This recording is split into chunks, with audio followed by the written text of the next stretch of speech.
Fala, Samurai, beleza? Então agora, nessa aula a gente vai fazer a configuração do Visual Studio Code. É uma das aulas assim de Visual Studio mais importante, porque daí você já deixa o seu Visual Studio bem redondinho, e como ele é um editor bem completo, é bem interessante você seguir essas configurações aqui. Se você já gosta de um determinado tipo de configuração, você pode observar quais são as configurações que a gente utiliza aqui para o curso e ajustar conforme o seu gosto. Bacana?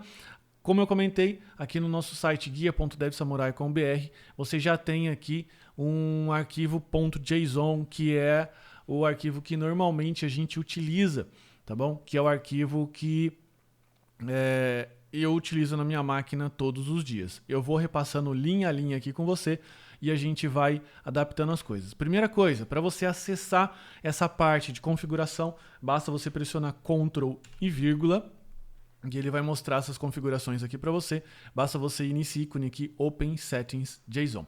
Tem algumas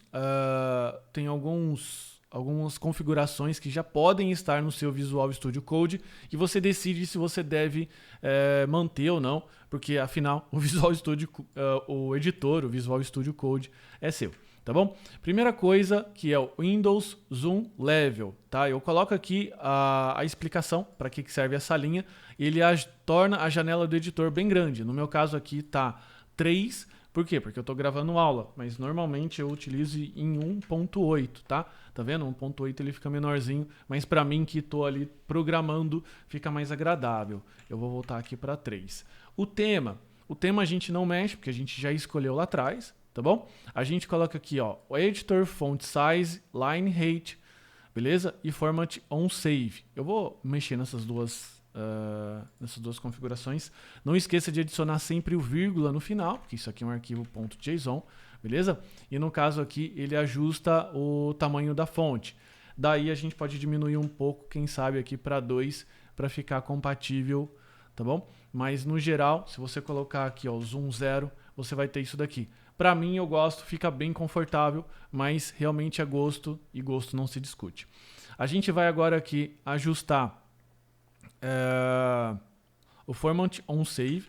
O que isso significa? Significa que você vai pedir para que o Visual Studio Code formate, o editor formate o seu código no momento que você salvar. Isso é bem útil porque às vezes você tem um HTML um pouco bagunçado, um JS lá que você precisa estar meio desalinhado, ele faz esse trabalho para você.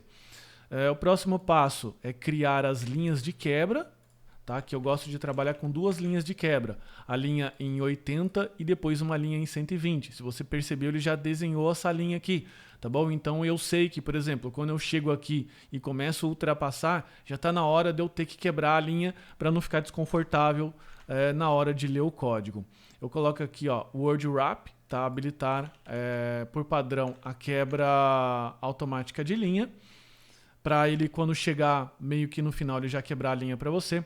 O Editor Tab Size é o tamanho do tab em espaço, isso daqui é padrão. E isso aqui é uma coisa que o editor configura, aquele plugin do ratinho simpático. Ele já ajuda você também. Que mais? Aqui o Gutter é o tipo de destaque na linha. Tem esse tipo aqui, tá vendo que ele coloca essa linha. Quando você coloca do tipo Gutter, você tá vendo que ele coloca só aqui para você. Ele não coloca a linha inteira. É questão de gosto e eu gosto desse jeito. O Editor Parameter Hints Enable, desabilitar a documentação a passar o mouse. Eu não sei você, mas eu não gosto muito disso. Por quê? Porque no momento que eu fico, às vezes, passando o mouse em cima de alguma coisa, ele fica com uma dock, e isso atrapalha um pouco no momento que eu estou programando. Aqui vem as configurações, tá? A gente vai já colocar todas essas, que é Files, End Offline, que é o terminador de linha de arquivos, ideal para quem usa o Windows. No caso eu forço o /N, tá bom? Trim, Trailing Space, White Space, elimina espaços necessários no final da linha, muito útil, principalmente quando você estiver usando versionamento de arquivo. Insere uma linha vazia no final e dá um trim, né? Eu pego a linha final e tiro o espaço dela, tá bom? Eu também gosto de esconder certas pastas do navegador de arquivo. O navegador de arquivo é esse carinha aqui do lado. Então, quando você está com uma pasta aberta, ele esconde o Bowers Components. Ele está até repetido, está com o Node.js aqui. Node Modules, tá bom? Eu vou deixar só o Node Modules aqui, que é o tipo de projetos dos tipo JavaScript, tá bom? Principalmente com NPM. Aqui tem algumas coisas bem legais para o terminal, tá? Eu vou colocar aqui. Então, ele usa... Eu gosto de alterar a fonte do terminal para essa aqui, Menlo for Powerline. Por quê? Porque ele tem uns ícones específicos, tem uma coisa bem legal. Provavelmente você não tem essa fonte instalada no seu PC, tá bom? E eu vou deixar o site onde você pode baixar essa fonte aqui. O tamanho dela no seu terminal e qual é a espessura da fonte do console. Que mais? Workbench Startup Editor. Como o editor inicia com arquivo em branco, tá bom? Eu gosto de deixar isso aqui também. Você viu que ele iniciou no formato de welcome. Lá não gosto daquele welcome. Eu gosto que ele inicie já com arquivo em branco. Aqui são configurações do Git que a gente não vai trabalhar. Icon tema, color tema já foi ajustado aqui. Então você vê que você pode ir ajustando. O breadcrumb, beleza? Tá vendo esse breadcrumb aqui? Tem gente que não gosta, beleza? Então você pode colocar true ou você pode colocar false, tá bom? Isso aqui também é bem legal. Ele não atualiza os imports, no caso aqui de projetos JavaScript. Esses outros que eu passei aqui e não adicionei, mas eu li para vocês, são opcionais, beleza? Então, principalmente esse aqui, o breadcrumb, que é o caminho de pão ali em cima. Esses outros aqui, ele habilita o Emmet para JSX, que é aquela parte onde você só digita o H1, dá um tab e ele cria o H1 para você. Você já deve ter visto eu fazendo isso em alguma aula e deve ter até ficado curioso para isso. E tem as configurações do Emmet, né, para essas linguagens aqui, tá bom?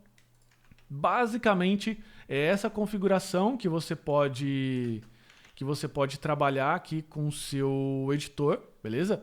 Normalmente é assim que eu faço, mas você também pode estar vasculhando na documentação do Visual Studio Code. E o Visual Studio Code, ele tem uma documentação bem vasta do tudo que você pode ajustar.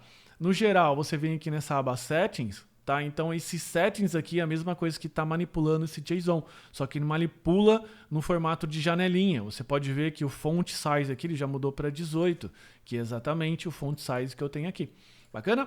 Então com isso aqui a gente encerra as configurações do Visual Studio Code. Como eu comentei, a gente não vai repassar todas as funcionalidades dele, porque a gente vai aprender isso no momento que a gente estiver criando os projetos, até para a gente não ficar muito maçante. Mas isso não impede que você fique explorando, né? Explore aí essas possibilidades para você mesmo verificar como as coisas funcionam, tá bom? Então é isso, até então a próxima aula. Tchau, tchau.